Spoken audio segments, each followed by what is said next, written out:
Goedemorgen. Goedemorgen. Wie gaat er met ons bidden?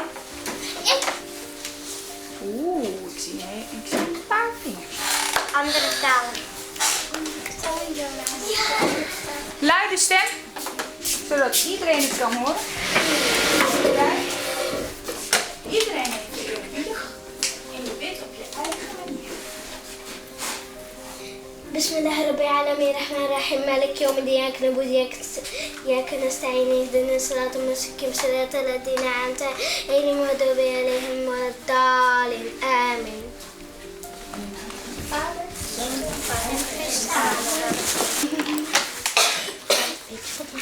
Waar heb je nou voor gebeden, maar in jouw taal?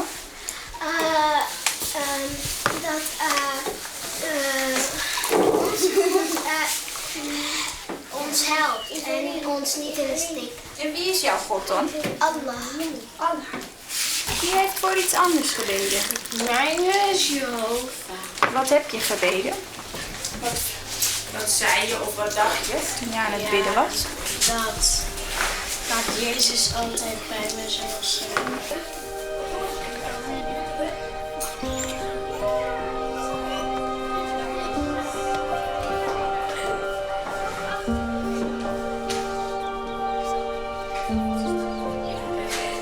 Dit is mijn Hendrikje. Deze is volgens mij koud. Weet jij nou dat ik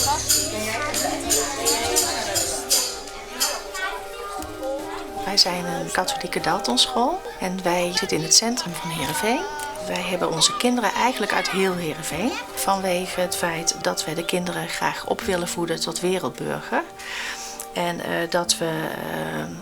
omdat we in deze wijk zitten, hebben we gelukkig heel veel cultuur in de school. En hebben we een prachtige oefensituatie gecreëerd waarin kinderen leren met elkaar om te gaan.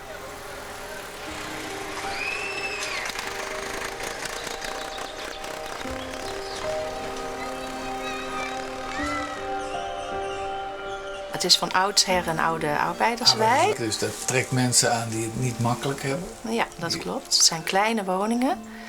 En er zitten inmiddels ook veel vluchtelingengezinnen in. Gezinnen die statushouder zijn en dus een plekje hebben aangewezen gekregen. En dat vermengt zich met de oude arbeiders uit Heerenveen in deze wijk. En dan zou je zeggen, god, het stapelt zich allemaal op. En dat vraagt om problemen. Maar dat zien jullie niet? Nee, dat zien wij niet zo. Nee, wij zien dat als kansen. Ja. Doordat wij die variëteit hebben aan gezinnen binnen onze school. Dus juist doordat we ze uit heel Heerenveen trekken en omdat onze ouders daar ook bewust voor kiezen. Bewust voor ons onderwijs kiezen en bewust kiezen om hun kinderen kennis te laten maken met die culturen. En om ze te leren, zeg maar, dat niet alle kinderen het even goed hebben en dat niet alle kinderen dezelfde taal spreken en dezelfde manier hebben om met elkaar om te gaan en zo. Onze ouders zien dat ook als een mooie kans. En doordat kinderen al die verschillen zien, leren ze zichzelf ook heel goed kennen. Wat is er aangekleden? Zoek de voorste fietser. Heel slopen. Welke is de voorste fietser? Allemaal pak je stoel en ga maar zitten. Ga maar gewoon doen, net zoals anders. We hebben in China, Marokko, Eritrea, Syrië, Ethiopië. Dus ja, dat ben heel soort. En ja, vooral in het begin dat je naar krijgt binnen. Eerst echt handvoortenwerk, plaatsjes, voordwaan. Ben je ook bij de watertafel? SE of Kees? Wie zegt van ik wil wel wat anders gaan doen? En dat scheelt ook wel van, hier hebben ze dan bij de peuters VVE, dus dan voorschoolse educatie. Dus dan ga je in principe, als alles dat ik wil, jouw masker van anders kwallen, of naar de peuters dan. En ja, dat verschilt heel erg als zij die educatie al hand hebben, die VVE. En dan bij ons komen bij de kleutergroep 1 en 2. Dan is de witskat is volle grutten en dat ze dat helemaal net hand hebben. Je merkt dan inderdaad dat sommigen ben wat timide binnen en dan weet je al van, vooral als je hier treeën binnen of dat je zei die boordreishand. En ja, in het begin jij dat is op het nijs en nou is het wel heel dichtbij. En dat begrut het je wel. Dat denk ik van, oh ja, je ziet op nice hoe impact dat het heeft op een mensen. En dan, nou ja, vooral de oorlog, of soms dan ben je zo aan het vechten. En dan denk ik van, oh jeetje, volgens mij is dit mooi. Maar ja, dan denk je wel van, nou, volgens mij heeft hij meer jongen dan dat voor Ben eigen bestemd is. Ja, je weet wel van, oh, je moet wel even iets meer aandacht kunnen besteden van hoe gaan we hiermee om en extra in de gaten houden ik. En gewoon heel duidelijk maakt van, ja, je hebt het net, we zijn hier veilig, het is je goed, je kan, nou ja, we gaan ervan uit dat hier niks gebeurt. Er gebeurt niks. Dat ze echt van 4 komen met en dan zullen ze nou aan het einde van het squal hier. En dan dat ze zichzelf verwutje kennen van juf, die doet dit of die doet dat. Ja, vind ik zo mooi. Dan denk ik, oh jeetje, hoe snel dat gaat bij Ben en ik. En datzelfde mijn van groep 5. Ah ja, echt van helemaal niks kwamen ze hier. En hoe snel zij die taal oppakte. Ja, ach man is ze hier. Konijnen, hondje, koe, Oh, varken. wat knap. Wat is dit? Ja, Geit, heel goed. Een geit. Ja. paard. Ik weet het niet hoe heet het. Denk goed na. We hebben het in het boekje gehad. Oh ja, pauw. Een pauw. Kip en Weet je haan. Een haan. Ik zag Haan. dat jullie ook kuikentjes in de hal hebben. Ja, ik heb Hele het gezien en ik heb 2 keer in mijn handen. Ja? Ja. En maken ze ook geluid? Wat is geluid? Wat is dat? Dat je iets kan horen. Zeggen ze Ja. ook wat. Zo, Ja, ik heel weet klein. niet hoe ik kan dit doen. Ja, knap. Ik ben eigenlijk alleen de ondersteunende persoon voor de taallessen. Meestal kom ik 2 keer in de week. En dan dat uur help ik haar dan. En wij doen eigenlijk wat versneld de stof van groep 3. Zodat zij straks toch weer zo snel mogelijk aan kan sluiten bij haar eigen groep. Aya komt ook uit een gezin wat wel erg stimuleert om te leren.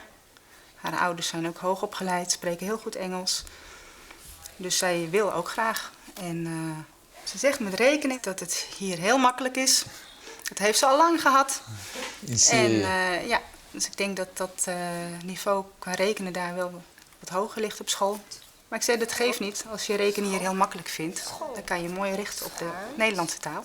In het begin, weet je nog, een van de eerste lessen, gingen wij het gewoon praten over dit is mijn hoofd. Ja. Mijn schouders, mijn knieën, teen, ging een liedje zingen, maar ook neus. Dus we begonnen echt bij de eerste woorden van jezelf. En als je al ziet dat we nu samen echt een gesprek kunnen hebben, hè, dat we echt kunnen praten. Ja, Nou, dat is toch hartstikke knap van jou? dank je. Ja, dat is heel fijn. Daar mag je heel trots op zijn. Schot, schop, schok, school. Heel goed. Ja. Oké. Schout, schaam, schaam. Naar het strand, lekker in de zon. Fijn. De tornado. Hard wind. Kan huizen meenemen. Het is een gevaarlijk gebied. Klaar. Sneeuwballengevecht. Je kan schaatsen. Ga ik chocolademelk drinken winter. Vorst koud, alles wit. Soms heel gezellig. Muts, handschoenen, sjaal. Koud, bibberen. Heet. Zon aan. De water is heet. De mensen vinden het warm. Jullie kiezen dus niet voor een aparte klas voor vluchtelingenkinderen? Nee. Ja, ik geloof daar niet in. Ik denk echt dat het heel belangrijk is dat kinderen kunnen mengen. En dat ze juist spelenderwijs door de dag heen worden meegenomen. Natuurlijk kan je niet alles oppakken. En je hebt echt wel gerichte aandacht nodig voor die taalontwikkeling. Dat doen we ook. Maar voor het grootste gedeelte van de dag zitten ze toch echt gewoon gemixt met de kinderen uit Nederland. Zodat ze gewoon van hun leren. Kinderen leren gewoon het meest van elkaar. Thijs pakt zijn mes en hakt op het hok. En hakt op de hoek. Het hok. We hebben eigenlijk gewoon hun leerkracht niet eens op die manier nodig. Wij denken erover na, maar eigenlijk moeten ze het zelf doen. En wij zijn meer een soort van coach. Orkaan, heel gevaarlijk, hoge sterke water, gevaarlijk, eng, erg, storm, en gevaarlijk. Zon, regen, hele mooie kleuren, rood, geel, blauw, groen, mooi. Saron is hier gekomen, toen was zij eigenlijk al de leeftijd van een kleuter voorbij. Dus ze was 6. Dus ja, daar had ze helemaal geen onderwijs gehad. Ze heeft met haar opa heel lang in Eritrea moeten wachten op een uitreisvisum om naar haar ouders terug te gaan in Nederland. Haar ouders waren al een aantal jaren in Nederland en nou, ze had bij aankomst in Nederland zelfs gewoon een broertje. En wat zij gewoon nog niet kende. We hebben toen gedacht van, nou Saron, we kunnen jou wel qua leeftijd bij groep 3 zetten, maar je bent nog niet aan toe om te gaan leren lezen. Jij moet je eerst weer veilig voelen en je plek vinden.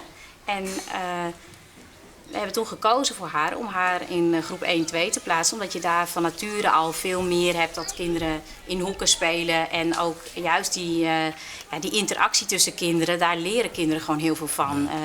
Mag ik meedoen en gewoon dingen uitleggen aan elkaar helpen. En je ziet ook gewoon dat ze door de jaren heen zich heel mooi ontwikkelt.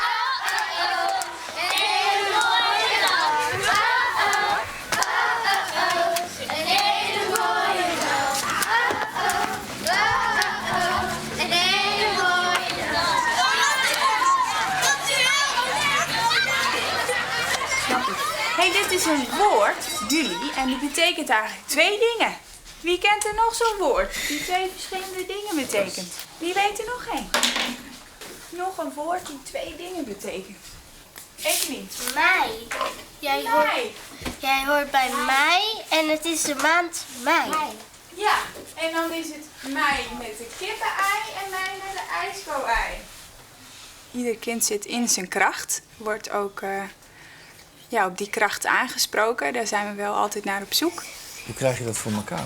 Hoe breng je een kind die hier komt en die heel veel heeft meegemaakt, hoe krijg je die terug in zijn kracht?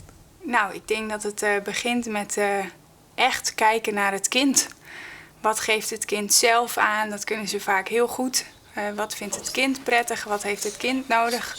En daar ga je iets mee doen.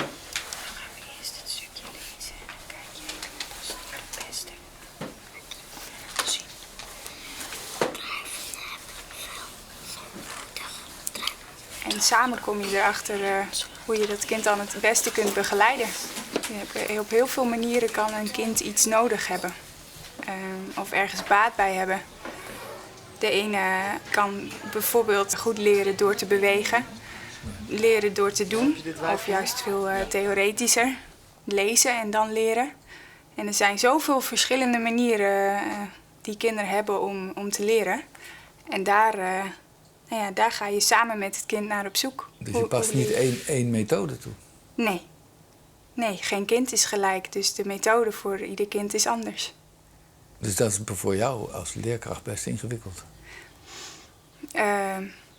Nee, dat denk ik niet. Je moet daar even aan wennen om zo te werken. Maar uiteindelijk brengt het je heel veel op.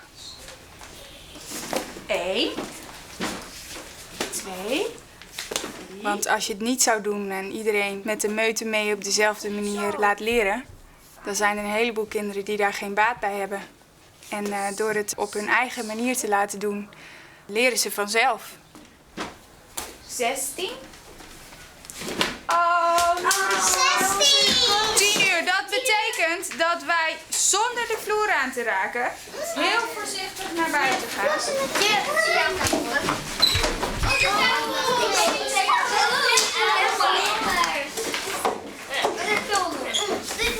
We geloven dat elk kind ergens goed in is. En we gaan dat vanuit die intentie zeg maar onderzoeken.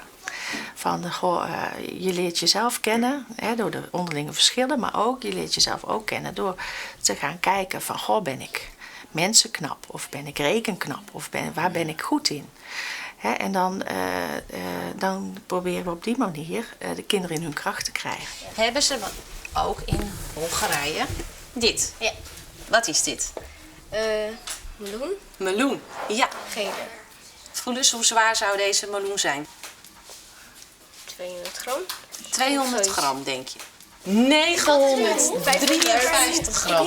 Als ik dat nu weer in kilo's op moet schrijven, hoe ga ik dat dan doen? Wat schrijf ik dan op?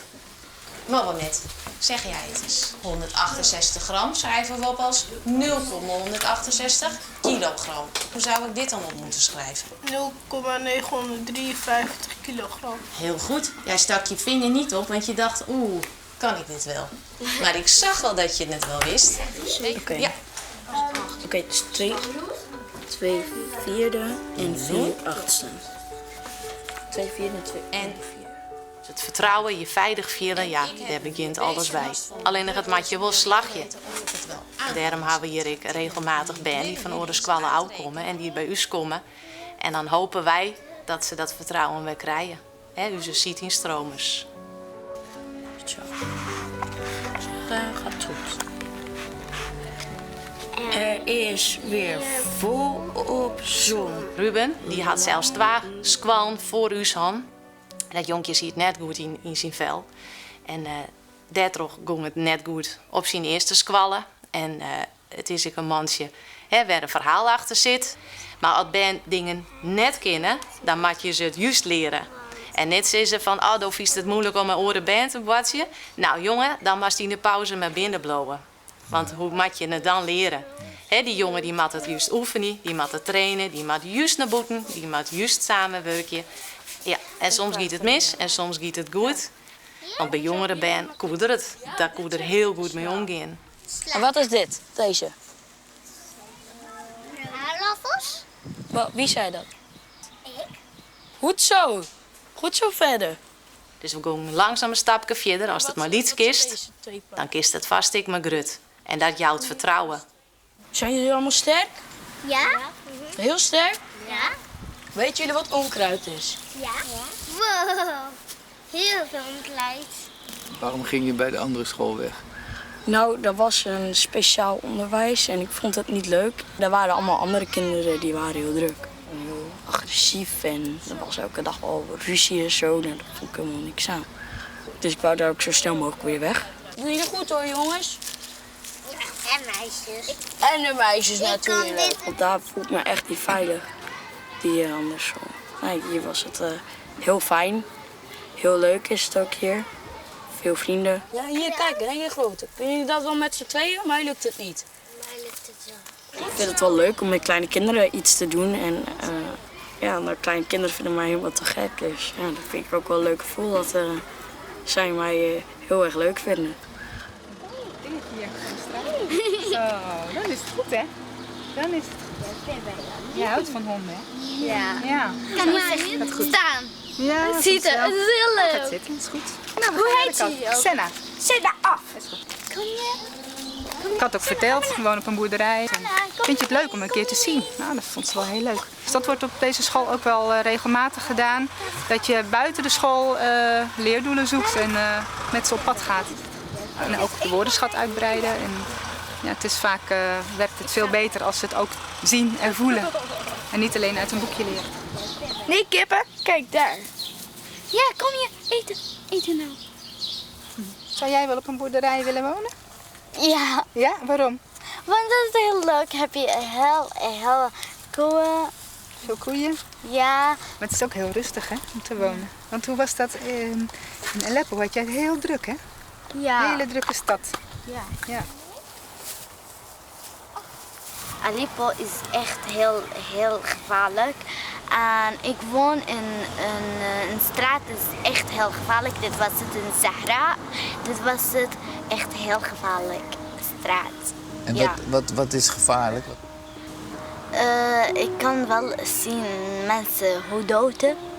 En ik kan zien mensen om de straat zo kijken. En ik kan niet helpen, want ga ik ook dood. Ik heb 3 vriendinnen, het was het Sama, Sarah en Lina. Sarah en Lina is niet dood, maar Sama is dood. En ik heb... En wat is er met Sama gebeurd? Er komen bomen in de huis van mijn Sama. Daarna ga je naar binnen Sama en dus wil kijken, jouw dus moeder wil kijken en zo. Daarna een andere bomen, daarna is Sama ook dood. Was je toen verdrietig? Ja, Dat was het mijn beste vriendin. Ja?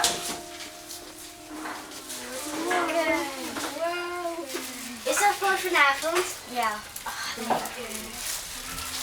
Deze moet een koelkast. Kom, daar is de koelkast. Kijk, hier is de koelkast. Zet hem erbij. Ja, Aya die past helemaal in het vriendengroepje. Er zitten mij een aantal famkes door eens een soort te geren. En ze ben ik heel zwaarzaam voor haar. Ik geloof net eerst dat ze nou het gevoel hebben dat Aya heel kwetsbaar is. Aya is gewoon een leuk famke wat toevallig net zo goed Nederlands spreekt, maar daar redden ze zich wel mee. En per maand lien wie Rozemarijn Jedje en toen is een feestje en toen mocht Aya ik komen. Maar dat wie Aya haar eerste feestje. Dus toen wie een oorfamke, Angelique, die zit in groep 6, die had dat even regeld met de ouders van Aya. Ze zei van, nou, ik haal die wel even op van huis. We zorgen dat ze weer thuis komt. En die laai even uit bij Aya, van nou, wat is nou een feestje? En zo had Aya gewoon, dus ik lekker mij west de potten bakken en te biatje. Dat zei ik heel soort hoe de band elkaar omdeed. Wat vond jij het ergste wat je achter moest laten van je spullen? Niet om alle band. En dat is het is gewoon een warm nestje. Ik ga even de ui en de knoflook even snipperen en bakken in olijfolie. Ze kregen allemaal van thuis van de kleine zakjes koppersoep. En daar zit best veel zout in. En dat is ook niet gezond voor de kinderen. Dus ik heb gewoon voorgesteld dat ik wel elke dinsdag verse soep voor de kinderen wil maken. De school is al bezig met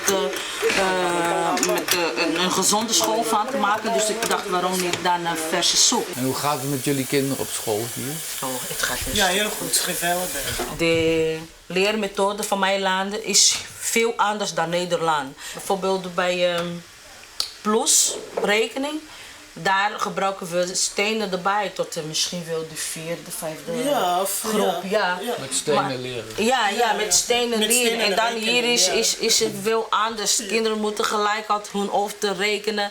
Ja, ik ook als je kijkt naar wat zij doet. Mijn zoon zit in groep 6. Maar als ik kijk naar wat hij doet en kijk naar mezelf, dan zeg ik, nou, die kan ik ook niet. Ja, ik heb het nooit gehad in mijn land. Ja. Nee, daarom is het soms moeilijk voor ons om onze kinderen echt goed te helpen met te leren of met te rekenen. Ja. Dit is met te lezen vind ik makkelijk. Ja, gaat makkelijk. Maar met te rekenen is wel... andere methode. Ja, andere methode. Geen stenen. Geen stenen. Helemaal niet, nee. Nee. Nou, welkom allemaal. Heeft nog iemand iets bij de notulen nog wat nodig, zeg maar, wat we nog over moeten hebben? Denk ik niet. Nee? Nee. Zijn er nog voor de rest mededelingen? Ik heb wel een mededeling. Ik keek op de schoolrekening vorige week. Ja. En er is voor de soep, die we vandaag ook gekregen hebben, is €100 overgemaakt van de oudervereniging. En nou ja, de soepmoeders hebben ook zelf weer geld betaald. Dat vind ik altijd een beetje lastig. Ja. Als ze ook al komen werken hier en het idee is van hun en als ze dan ook nog zelf betalen, dan schaam ik me altijd wel een beetje. Dus we hebben weer €125 voor de soep, dus we kunnen weer even door. Maar het is echt wel nodig dat we een actie op touw gaan zetten. Heeft iemand dan nog wel gelijk een idee? We kunnen eigenlijk wel doen dat bijvoorbeeld gewoon in elke klas, bijvoorbeeld dat Sander in de 7-8 dus eigenlijk gewoon gaat zeggen dat we zo'n flyer gaan maken over het soep. En dat dus iedereen gewoon een eigen gaat maken voor een eigen vader of moeder. En dat aan hun dus gaat vragen. Ja. Dat komt dan beter over, want dan zeg je eigen kind het wel tegen je vader of moeder. Dus. Ik vind dat wel een goed idee.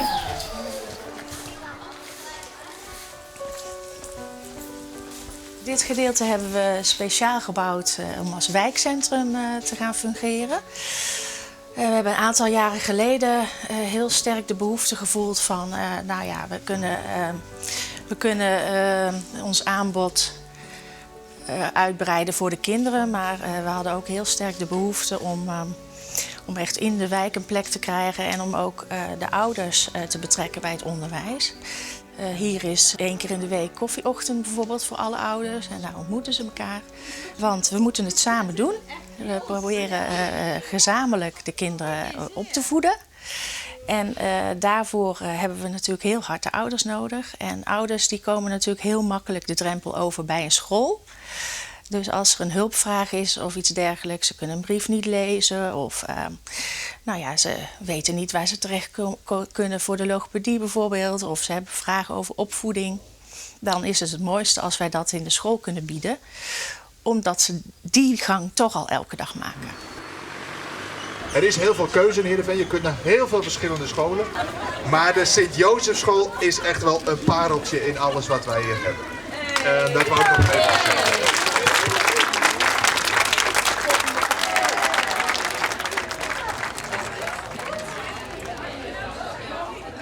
We zijn in het katholiek onderwijs in Friesland het grootste schoolbestuur. We hebben 32 scholen en 6200 kinderen. En dat betekent dat je een bepaalde hoeveelheid mensen, maar ook een bepaalde hoeveelheid geld hebt om te besteden. En wij hebben ervoor gekozen, toen een paar jaar geleden de vraag was, wat doet de BMS in het centrum van Heerenveen met een kleine school? En gezien de situatie hier in het centrum van Heerenveen, denken wij dat het voor een gezonde samenleving hier van belang is dat wij deze school in stand houden. Omdat we ons maatschappelijk verantwoordelijk voelen. Maar dat kan omdat we een grote stichting zijn. We zitten in een ingewikkelde tijd. We maken ons wel eens wat zorgen over gedrag van mensen. We worden al geconfronteerd met problemen in de samenleving. Mensen vinden dat wel eens ingewikkeld, hè? Deze wereld. Van waar bereid je je kinderen nou eigenlijk op voor? Maar als kinderen in liefde opgroeien en vanaf het begin van hun kind zijn gewaardeerd worden, dan zullen ze later een vreedzame en een verantwoordelijke burger zijn in de samenleving. Dus op het moment dat je in deze diversiteit al deze kinderen koestert en een liefde opvoedt en opvangt, dan leg je daarmee de basis voor een gezonde samenleving. Ja, zo simpel is het eigenlijk. Ja. Het is echt heel simpel. Het klinkt heel idealistisch. Nee, het is niet idealistisch. Het is gewoon, zo is het gewoon. dit is, en we weten het ook allemaal. Het moet zo. Ja, ik zeg helemaal geen rare dingen, denk ik. We weten allemaal dat het zo is. En we gaan er gewoon voor. Er is veel cynisme, ook in de politiek. Het kabinet komt niet tot stand vanwege migratie. En jullie omarmen dat allemaal. Dat vind ik toch bijzonder in deze tijd. Nee, wij voelen ons verantwoordelijk voor die gezonde samenleving. En wij kunnen tobben, maar wij hebben met kinderen te maken, rechtstreeks. Dus wij zijn een voorbeeld voor die kinderen. Dus hoe kun je nou kinderen gaan helpen als je hier een beetje loopt te tobben en loopt te miepen en te zeuren? Dat zien die kinderen, die voelen dat. Dat cynisme. Wat zou het zijn als op scholen mensen cynisch zouden zijn? Dan zouden we geen enkele basis meer hebben voor de samenleving. Dus er moet ergens een plek in de wereld zijn en in de samenleving waar mensen gewoon onvoorwaardelijk te vergaan. Nou ja, dat is hier. Heel goed.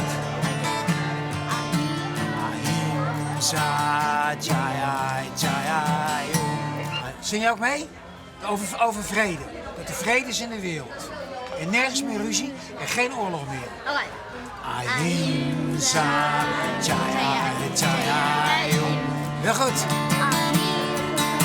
Ahimsa Jaya Jaya. Nou, nog één keer. Ahimsa Jaya Jaya. Heel goed. Ahimsa Jaya Jaya.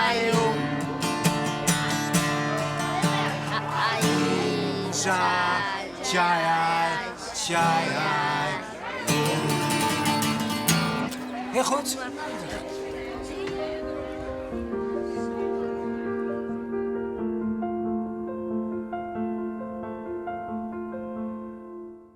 En ik zelf denk dat hoe meer elementen je toevoegen aan een systeem, dus hoe meer jessoorten je toevoegen aan een systeem, hoe minder kwetsbaar het wordt. En ik denk dat de garages in Friesland, maar heel grote monocultuur is, wij moeten maar uitzien.